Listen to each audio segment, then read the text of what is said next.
Pilipinas, ngayon na! Pinangungunahan ni dating Press Undersecretary Robert T. Rivera at ni Lady Eliza, winner of the 2022 Radio and Online Host of the Year Award mula sa Asia Pacific Luminaire Awards sa kanilang segment na Oh My Arms. It's culture, health, and wellness, business at iba pa. Tuwing Lunes at Miyerkules, 1:00 hanggang 2:00 ng hapon. Pilipinas, ngayon na!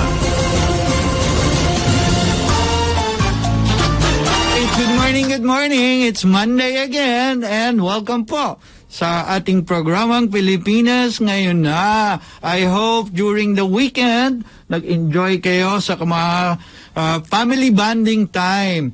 But before I continue, please allow me to take off my face mask. Dahil suit-suit ko pong muli, alam nyo naman, ang aming body armor at ozonizer 2 necklace. Sila po ang ating kaagapay, 1-year sponsor ng ating pong programa. And because today is the beginning of the week again, kamusta na po kayong lahat at maligayang bati sa mga nag-celebrate ng kanilang mga kaarawan today. Belated happy birthday dun sa classmate ko sa Centro Escolar University branch sa Parañaque, si June Soler, ang karomantic love team ni Miss Raquel Montesa, na ngayon ay kanya ng kabiyak ng puso. At during our time sa in the late 60s sa high school, parati silang cover ng mga comics. Parang kagaya kay Miss Nora Honor. Congratulations for being named as national artist. Si Miss Nora Honor po ang nag-iisang superstar at siya po ang carrier show ng aming RPN Channel 9. Now, I also would mamaya ko naman to, ibibitin ko lang sandali itong dalawa ko pang babatian mula sa Chinese Gen. I'd like to turn you over now instead sa ating pong winner ng Radio and Online Host of the Year mula sa Asia Pacific Luminaire, ang nag-iisang Miss Universe ng buhay ko. Lady Eliza, take it away. Maraming salamat sa iyo, aking Yusek Robert. Mga ka-IZ at mga ka-PNN, kumusta na po kayo? Umuulan ng pagpapalang araw po at buhay. Sa tuwi-tuwi na ang aking dalangin at pagbati para sa inyong lahat mula Luzon, Visayas at Mindanao. Ano man po ang inyong pinagdadaanan, saan man po kayo naroroon, mula Apari hanggang Holo. Mayap agad panapon sa Kapampangan, naimbag nga malem sa Ilocano, masanto siyang arem sa Pangasinan, marhay na udto sa Bicolano, maayong hapon sa Kabisayaan, siya magkuyab in the Batanes Islands, mayad nga hapon sa mga Aklanon, buenas tardes sa mga Chabacano at sa ating mga kababayang Muslim, here and abroad, Assalamualaikum, peace be upon you. And because Pilipinas ngayon na can be seen and heard worldwide, please let us greet you hello at random languages. Allah, aloha avakea, merhaba, guten tag, bonjour, isdras tuite to our brothers and sisters in Ukraine and Russia. Please know that we are with you in love and prayers. Ni hao, konnichiwa, annyeonghaseyo, sawadi, xin chao. Yusek Robert. Exciting ang ating pinanonood kita sa mga iba-ibang langwaheng sinasabi mo eh. So, hello in Dutch. Yes. Because our very special guest ay very close to our heart. Of course. Yes. She graduated from the Ateneo de Manila University. She took up BS Psychology and is now a registered psychometrician and is now taking her master's in educational leadership at the De La Salle University in Manila. She is passionate about art, crafts, archery, and helping young people thrive. Ladies and gentlemen, please welcome with a big round of applause, Miss Chelsea Tambunting. Hello. Good afternoon, Lady Liza and Peter Robert. Yes, si Miss Chelsea Tambunting po ang unika iha ng ating pong kasalukuyang Congressman Gas Tambunting of Parañaque, na ang dati pong congresswoman doon ay yung mami niya naman, si Congresswoman Joy S. Tambunting. Yes, so that's why I'd like to ask, what is a day like in the life of Miss Chelsea Tambunting, being the daughter of public servants? Yes, go ahead. How do you maintain work, life, and community service balance? Yan. Can we see her now on screen? Okay. Go ahead, Chelsea. Hi, Tito and Tita. Wow, ang ganda naman! Yes, Alright! Oh, kaya proud na proud daddy mo eh. Kamukha ka siya ka raw ng mami mo. Go ahead, go ahead. Yes, definitely. Thank you for that question po. Actually, I'm very blessed because growing up, my parents really made us feel that we are normal. They didn't really put us on a pedestal. We were always made to remember to stay grounded. Yes. And with that, we lived pretty normal lives. Definitely when I was growing up, we would go to school, we would study well. Now that I'm older, I have my meetings in the morning, and whatever service I have with my parents, that would be in the afternoon to the evening, especially during the past few months. I think one thing, though, that differentiates my experience from my peers, my usual peers, is that I really grew up exposed to the realities of our country. And now that I am working, in my own little way, I try to be part of the solution to those problems in our country. Keeping the balance is definitely a challenge sometimes. Physical, mental, and spiritual wellness is a challenge, especially with everything that we have to do. But one thing I try to do is to start my day with a prayer, and then in the day I make time for, of course, work, but also I make time for myself, especially at the evening. So yun naman po. Okay, because a lot of people are asking, how is it like growing up when your mom and your dad are both very successful politicians, and usually children of politicians, sometimes they become spoiled. But just like what you said, Yes. because you're very well grounded, including your brothers Isaac and Jacob, so a lot of people admire the way you were brought up. But also because I think you have a very prayerful grandmother, si Ate Terry Tambunting. Terry Tambunting. And of course, grandpa, father, Mr. Sunny Tambunting. Miss Chelsea, there's a question here. Being the daughter of Congressman Gas and Congresswoman Joy, nangyayari daw ba na minsan meron ka ng sarili mong lakad na previously set, tapos both your parents are fully loaded with work and activities, and then they'll request you to attend a very important event On their behalf. on their behalf, wherein you will have to sacrifice your own schedule and your own lakad. Nangyayari daw ba yun? Kasi may mga kakilala kami na ganyan nangyayari sa kanila. Definitely there are times that happens, that I have to represent my parents in certain events. And most of the time I gladly do it because that's our act of service to our city, our country. But also, since I have my own life, there are times that it becomes something that I drag myself to. And if I really can't, if I committed to something else beforehand, I inform naman my parents, and they gladly let me also live my own life. And I'm thankful for that. I'm not naman under a lock and key. Thankfully, I'm allowed to live my own life, and that's something I'm very grateful to my parents for. That's Wow. good to know. At saka andyan pa naman si Attorney Isaac at saka si Jacob. Definitely, they help a lot. Ayan. Ayan. Ayan eh. Ang hirap sa dami ng suitors mo, pag nakita yung photo mo ngayon yan, target shooting, speaking about many suitors, hindi ba mahigpit your mom and dad? They are reasonably strict, but not overly strict.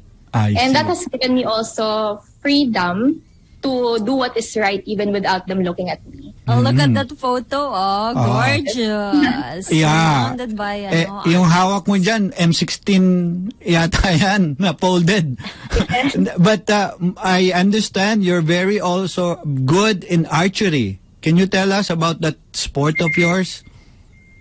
Yes, actually, Tito, I got into it 2019. It was offered in our school as a partnership with school that I know. And then, since we offered it in school, I decided to enroll myself as well because I believe I'm a lifelong learner. I like learning new things, sometimes to a fault, kasi gusto ko talagang maraming ginagawa.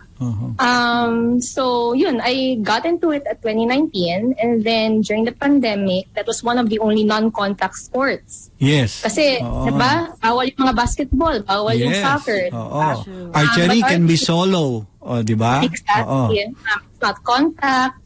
So that's really when I honed my skills because, of course, we were all at home at the time, and I did it at home. I put up my own target, and I set up my bow and arrows here. And then that endeavor really made me helped me focus.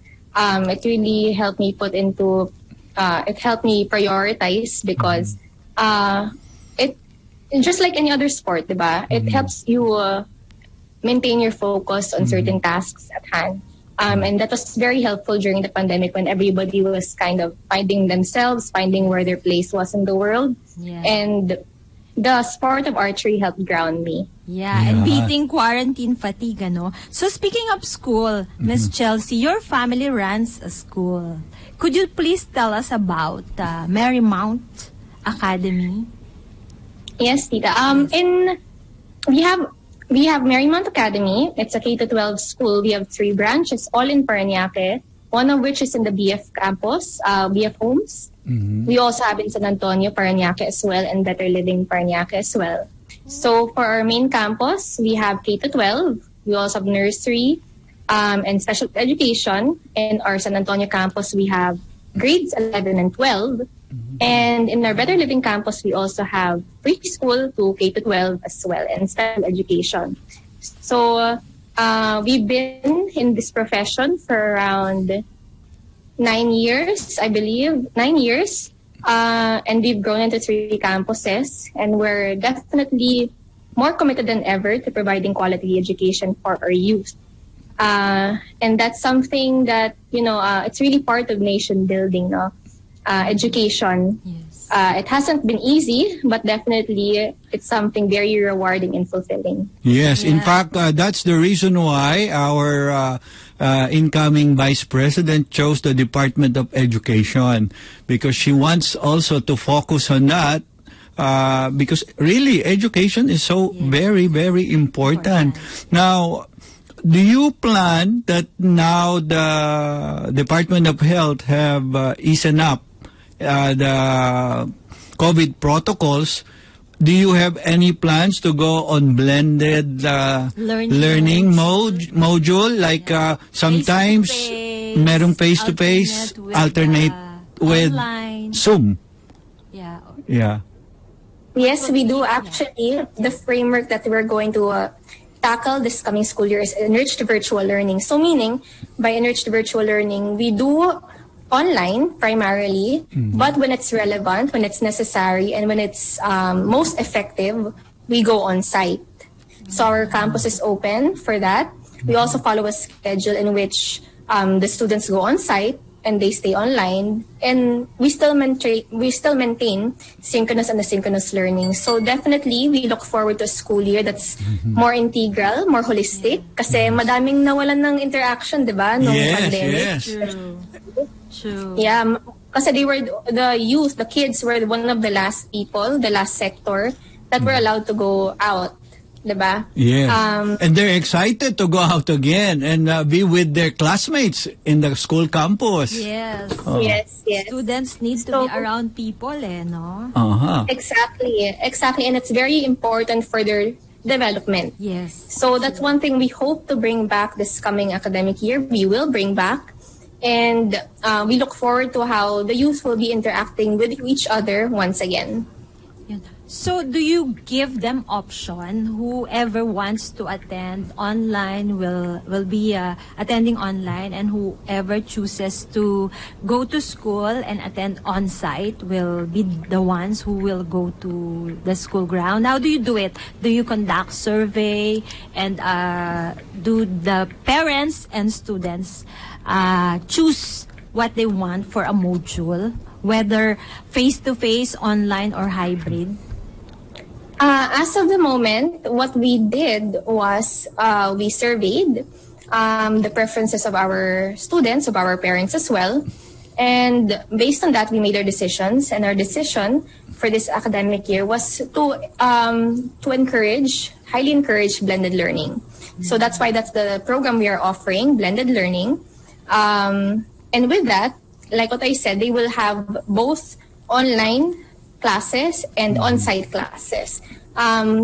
This is also because we saw how bad it was for the youth to be online 24/7 almost, because like we all know, the lines between school, between home, between work, and between home, they were all blurred during the pandemic, diba? Yes.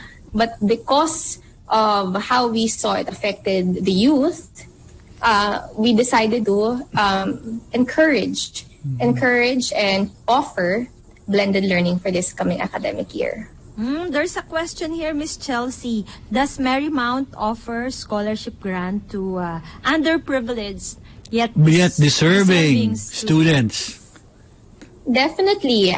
We actually are very generous with scholarships. First, we have our PAYAC scholarships from grade 7 to 10. Junior high school in particular, because we underwent a very rigorous process with PAYAC to get an accreditation. And because of that, they gave us a subsidy for our grade 7 to 10 parents, around 13,000. So that's going to be a big help for their education. Also, for our grade 11 and 12, we also offer the senior high school voucher program. So that means that if you are from private or public school, you can apply for a subsidy, for a scholarship from PAYAC, and we will honor that.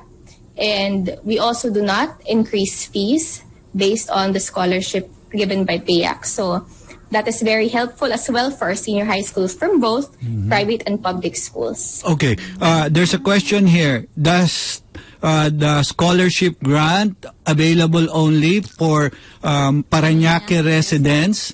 What about the nearby areas? Actually, it is not just offered to Parañaque residents, because this is an initiative of PAYAC and the government in partnership with Marymount Academy. We accept from nearby areas as well. Ayun. Ayan. Ako, maraming matutuwa nito. Baka mamaya, ulanin na kayo ng scholarship application. Kasi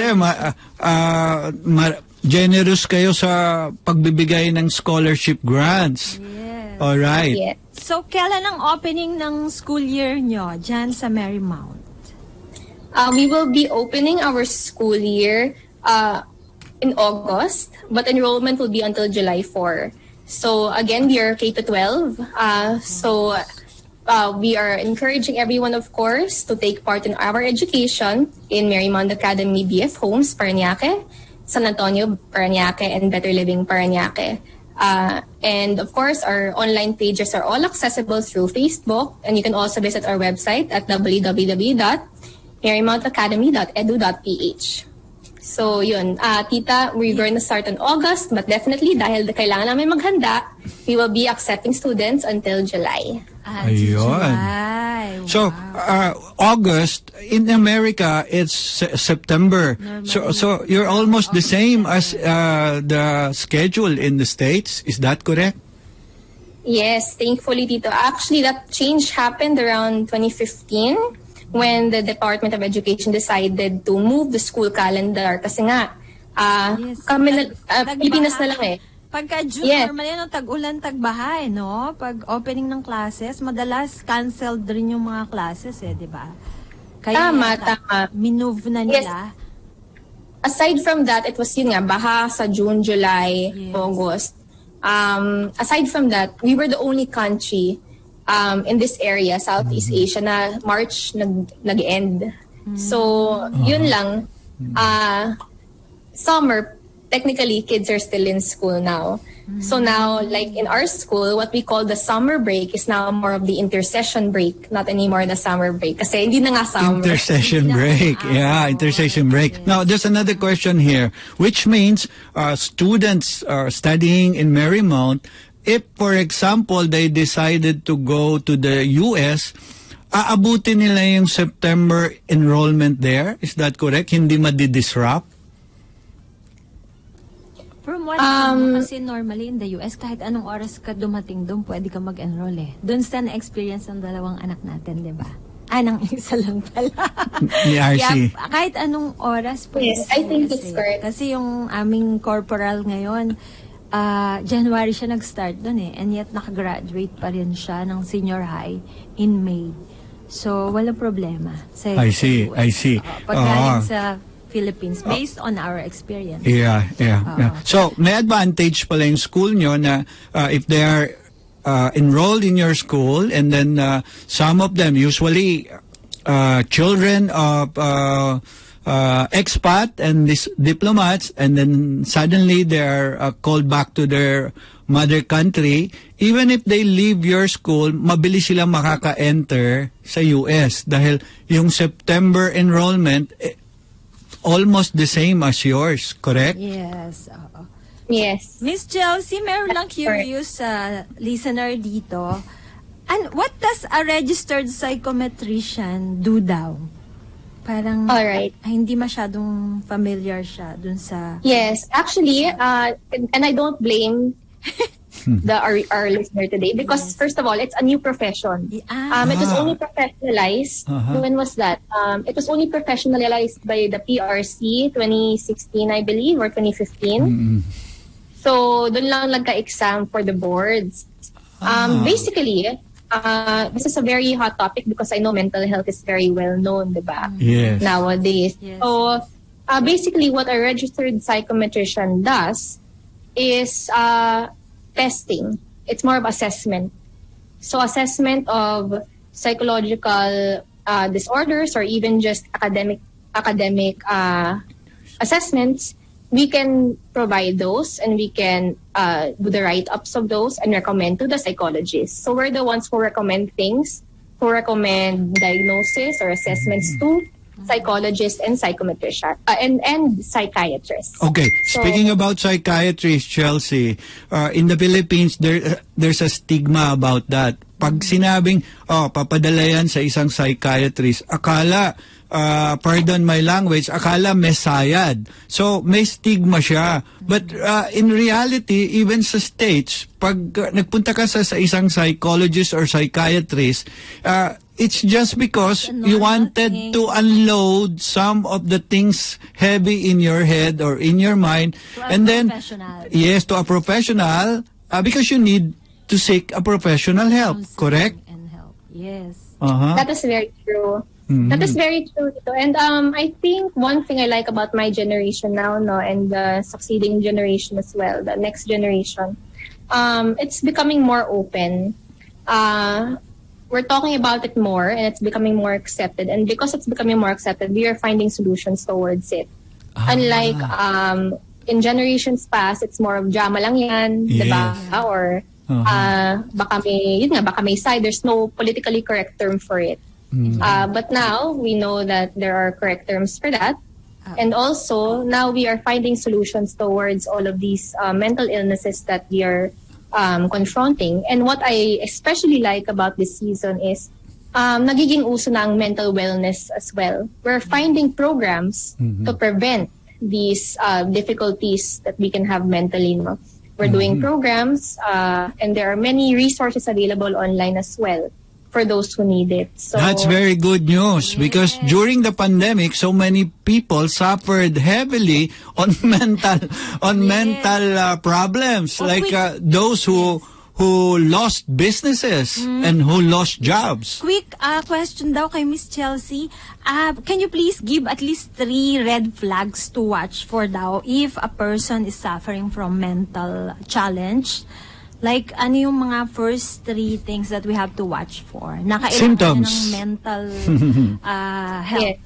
Yes. Definitely, I cannot speak for all cases, no? But because there are a lot of cases, different cases, and different diagnoses. But definitely the more obvious symptoms are first, lack of interest in doing the things they usually like doing. Lack of interest in the things they're used to do. Okay. Yes. Next. That's one thing. And then second, of course, letting go of taking care of one's physical health. So that means not eating, not sleeping. So those are things. Okay. And Last? Lastly, this is the more obvious one that maybe not everybody takes seriously, but I'm going to say it straight out. When they actually tell people that they are suffering and they need help, I don't think we should take those lightly. Kasi nga, yun nga, usually kapag nag-open up ang mga tao, sometimes ang response na nakukuha nila, kaya mo yan, drama lang yan, lilipas din yan. But when somebody opens up to you and says that they have been feeling down for so long, maybe 6 months, maybe that's a time to actually encourage them. Maybe you might need some sort of professional help, or just also always, I think as friends, and family, one thing we can do is offer to listen to them. That's a very simple thing, but it's very important as well to listen to them. And to support them. Yes. So when they try to reach out, don't take them for granted. All right. On that note, we would like to thank Miss Chelsea Tambunting for those very informative. Baka mag-part 2 kami ng invite sa'yo. Ang ganda ng topic eh. Sayang at inabot na tayo ng oras. So again, we would like to thank Miss Chelsea Tambunting from Marymount. And I hope we can have you again live here in the studio. Yes, thank you so much for your precious time, Miss Chelsea Tambunting, and regards to your parents. All right. More power. God bless you more and more. All right. Thank you very much. Maraming pong salamat at wag po kayong alis. Magbabalik po ang Pilipinas ngayon pagkaraan lamang po ng ilang mahalagang paalala. Pilipinas, ngayon na! DWIZ! Pilipinas, ngayon na! Welcome back to Pilipinas ngayon na. Ako po ulit, si Lady Eliza. At sa pagkakataon pong ito, pahintulutan nyo naman po kaming handugan kayo ng dessert for the soul na napakatamis, ngunit garantisadong hindi nakakataas ng blood sugar, hindi nakakadiabetes, no carbs, no calories, sabi ni Michelle Enriquez, better than ice cream, yogurt, or halo-halo. At ito po ay nakahain sa mga awit 25, 4 hanggang 5. At sinabi po dito, ituro mo sa akin, Yahweh, ang iyong kalooban at ang iyong landas. Sa akin ay ipaalam. Turuan mo akong mamuhay ayon sa katotohanan, sapagkat ikaw ang Diyos ng aking kaligtasan. Sa buong maghapoy, ikaw ang inaasahan. In English, Psalms chapter 25 verses 4 to 5. Show me your ways, Lord. Teach me your paths. Guide me in your truth and teach me. For you are God, my Savior, and my hope is in you all day long. Bless happy birthday to my friends, Apple Antonio, Nervy, Camacho, and Of course, Miss Tessa Kalalang. And hello to Mr. Eric Mijares from Alabang New Life Christian Church. All right. For our second part, ladies and gentlemen, our guest recently returned from Las Vegas, Nevada. And the guy used to be known as Robin and Pia and the Dinah Dancers. Now he has changed his name to Joseph. After he fell in love and now is a dedicated husband to Chi. So we'd like to welcome on the show Joseph and Chi Santos. Good afternoon. Welcome to Pilipinas ngayon na, Mr. Joseph, Mr. and Mrs. Santos. All Good right. to see you. All right. The last time we saw each other sa Vegas pa, no? I think that was more than a decade ago. 2014. Yeah. 2013? Oh, that's a Yes, long I time. think so. Yes, that's a lot. That's a long time ago. Long time. Now, Joseph and Chi, My idol. we'd like to greet you. Belated happy anniversary. Yes, Wedding anniversary. belated happy anniversary. Medyo sweet po ang usapan natin ngayon, mga ka-IC, mga ka-PNN. Tungkol sa love and relationship and how- finding one true love even in your Senior what should moments. I say? Senior years. Senior years. Yes. Robin, nag-60 ka na ba? Better late than never. Yes, better nag- late than never. Nag-60 ka na ba? Hindi pa, di ba? 59. Oh. Hindi pa pala, sorry. Hindi pa naman pala 59. senior This year? eh. This year or next year? Change the topic, please. Yes, sabi mo kasi akala ko tuloy senior na. Eh, batang-bata pang tingnan Tsaka, si Mr.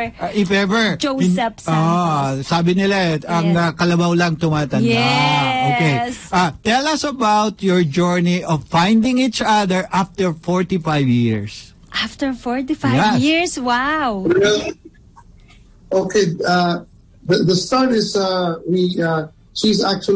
actually her first boyfriend when she was 16. And then, Kita mo nga naman yan, ha? Puppy love ba tawag doon? Puppy love. Oo. nagkahiwalay kami for that long, and then I went to the States, and we didn't see each other then. And then after a while, we got reconnected on Facebook on 2020 through an old friend of ours too in school when we were in college. Mm-hmm. And then we got reconnected on Facebook 2020. Okay. And during that time, I cannot recognize her because of her name got changed when she got married. Uh-huh. She got married, and then of course her last name got changed into a different last name, which I used to know. Uh-huh. And then I'm just so fortunate when I met her, I found out that she's already widowed. Oh. So, and you got were, widowed, and at the time you were separated already. Remember, I went to see you in Vegas? no, I was actually end up my last relationship 2018. Yeah. Okay. And then we reconnected in 2020 on Facebook during pandemic wow. time. Pandemic love affair. Pandemic love affair. So meron din pala namang nagawang Ito pala ang kabutihan. title ng ating episode, ang Pandemic Love Affair. Okay, when you saw each other again, nagkaroon ba ng spark? Na-reignite, na-rekindle. Oh. Yes. Actually, hindi pa muna kami nagkita because we were just chatting on Facebook. Yes. Yeah, we were just talking and video calling each other for a while.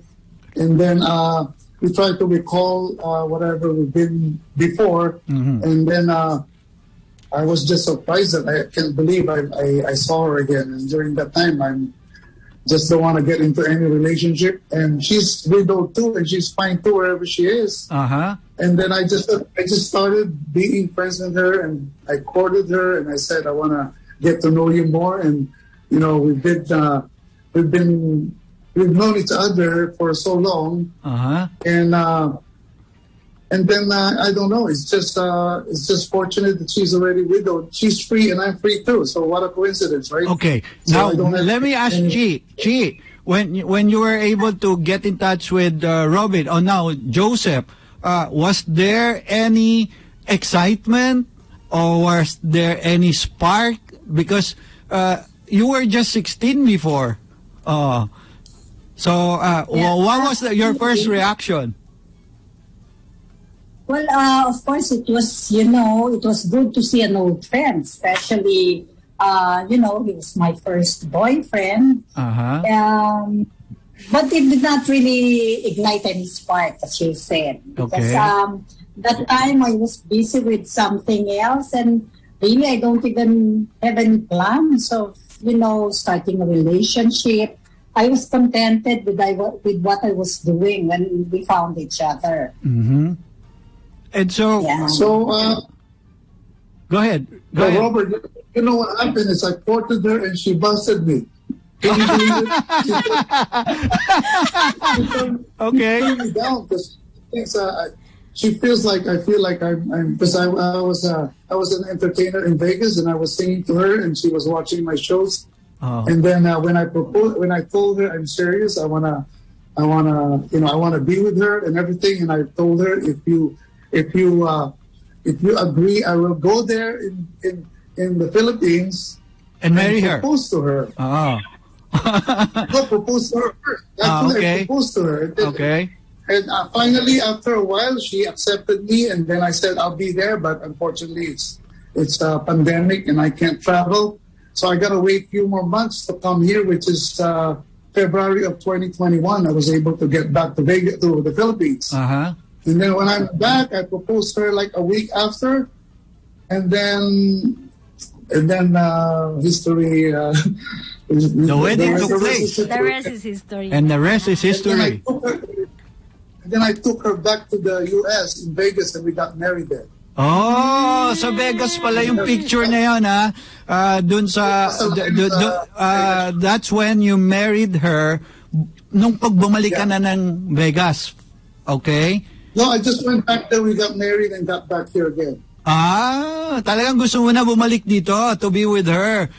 Si Eliza, yes. I married her also in one of the chapels in Las Vegas. That was our second wedding. We got married 4 times eh. Yes, First in Hong Kong, next in Vegas, third in Portofino, in Palazzo Verde na ngayon before. Yes, and then sa Alabang New Life. Okay.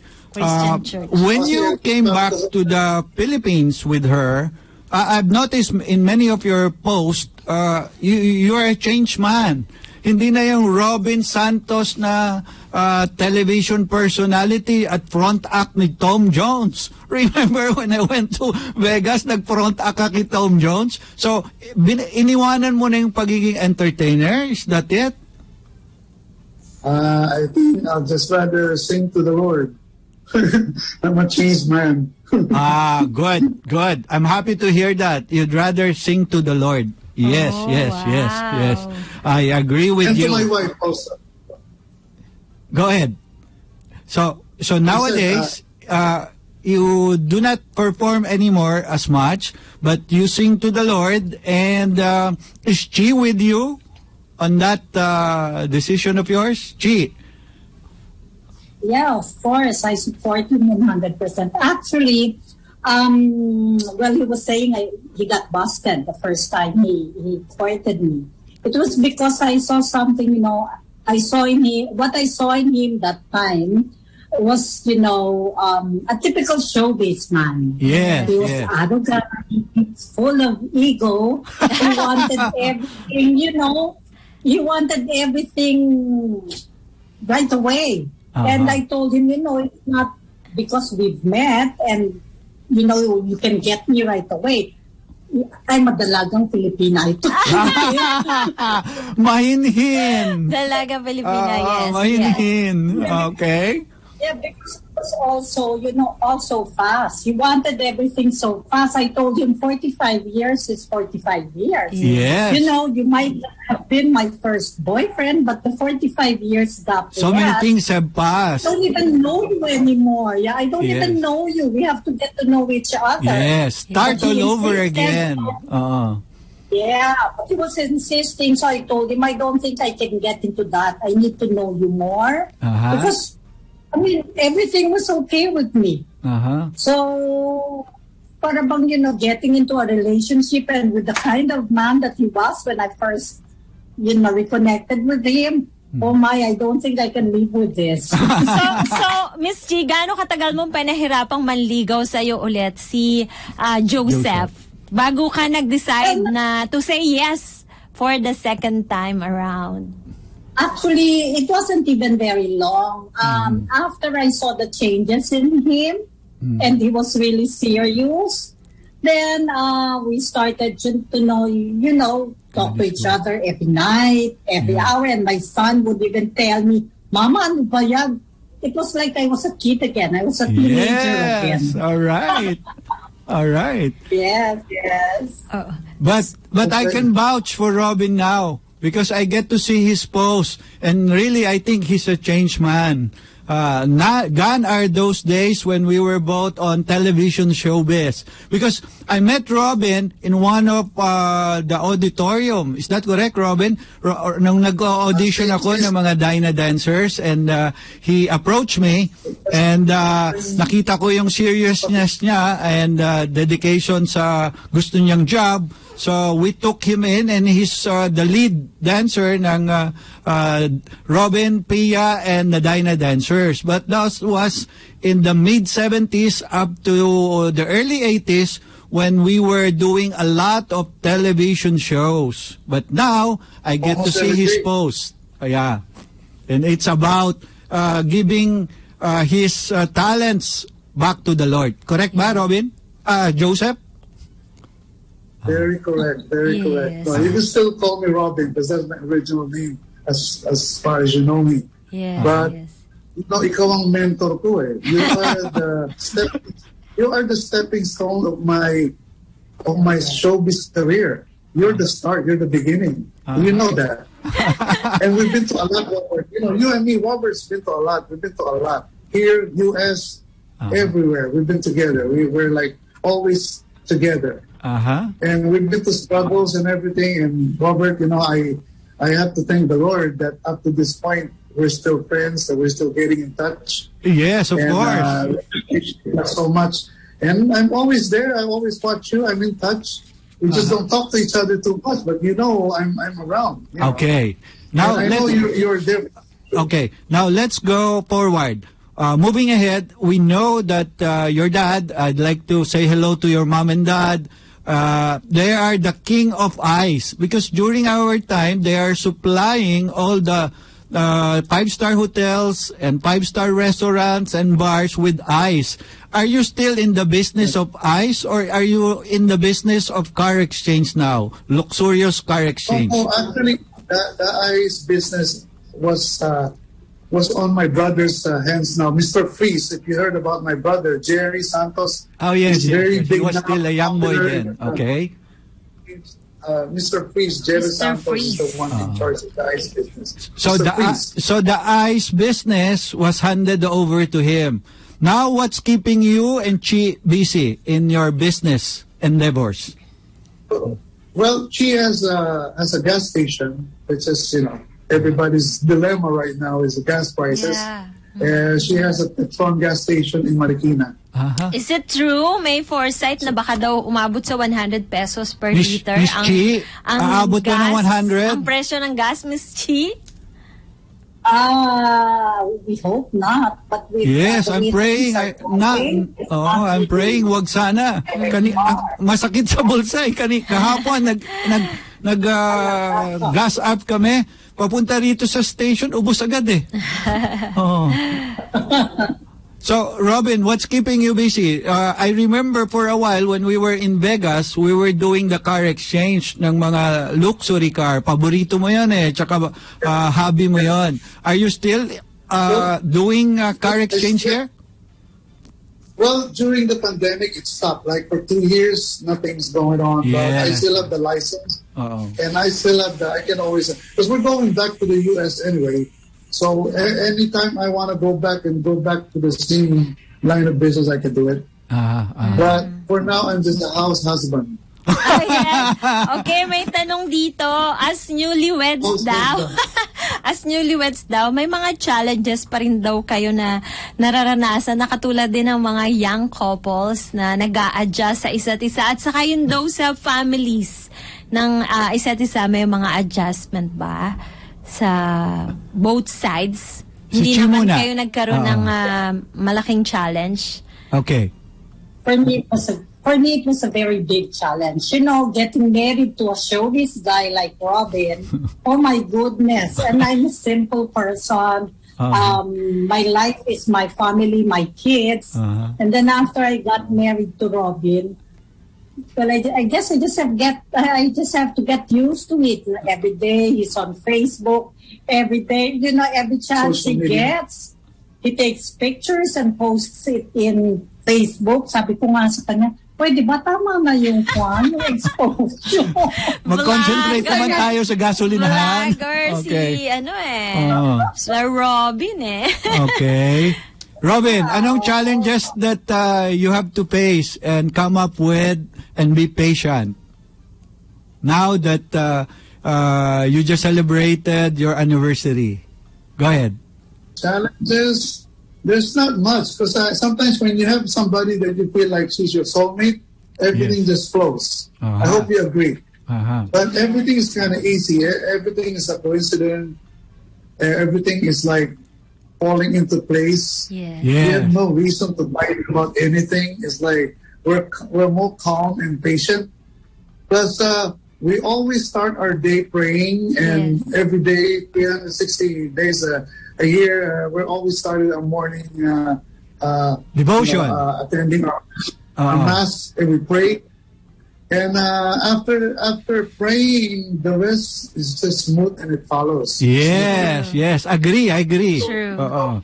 That's very There's true. No reason to, it's stress free. It's it's very calm, easy. There's nothing to worry about. You just rely on whatever God will lead you to.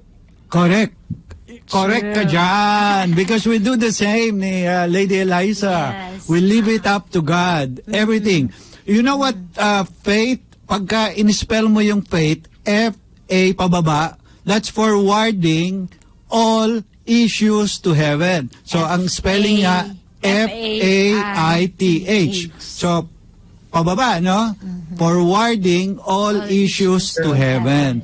So when we wake up and we open our eyes, we thank God that we're still alive and kicking. Especially me, I survived stage 3 cancer. So just like you now, we open and start our day with prayers. Yes. And even when we are driving on the way here to work, we continue to pray because syempre, gusto namin everything. We put God first in everything we do. Yes. And for sure, God will direct us and crown our efforts with success. So, what's the way forward now for Mr. and Mrs. Joseph and Chi Santos? Go ahead.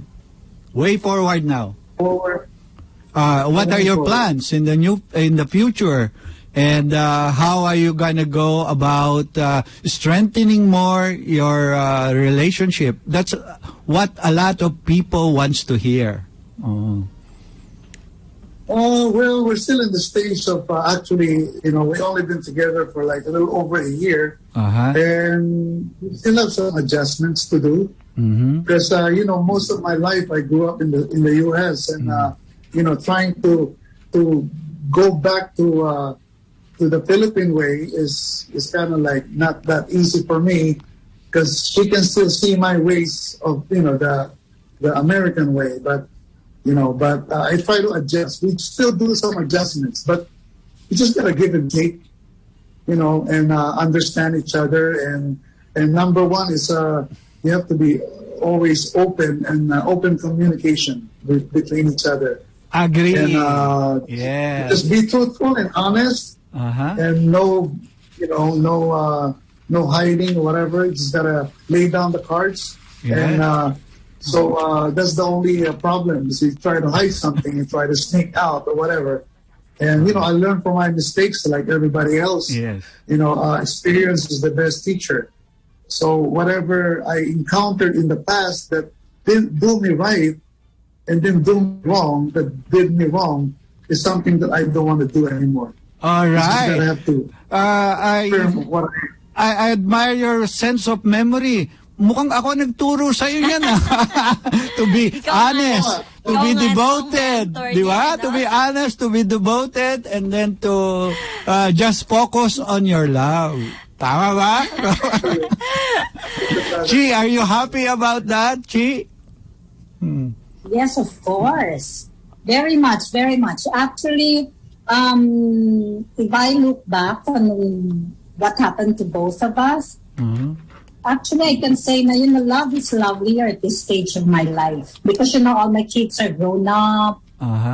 They're done with school, and we only have each other.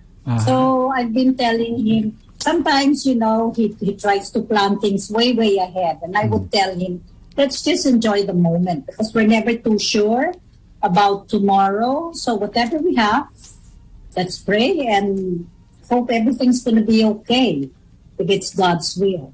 Correct. All right. Thank you so for much. the precious time. Yan ang gusto namin malaman Joseph at and marinig. Chi Santos. God bless your marriage more and more. Yes. Thank you so much. Yes. I gotta speak one of the days. Yes. So good to see you We'll see you. We'll see you in your gas station. Lalo na Yes. pagka naubusan ako ng gas. Yeah, yes. So sa pagkakataon pong ito, nais naman namin pasalamatan Thank you very ang aming much. mga nakatuwang sa broadcast led by engineers Jeric Barreto and Engineer June Aguba.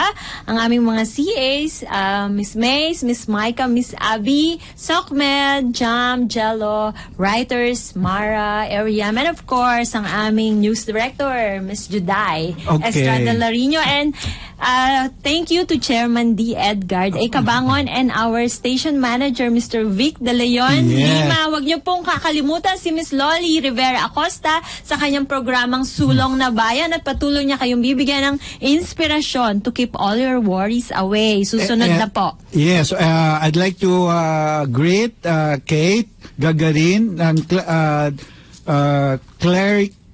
Clinical Services Department of the Chinese General Hospital and the Finance lady, Miss Linda Dairit, also of the Chinese Gen.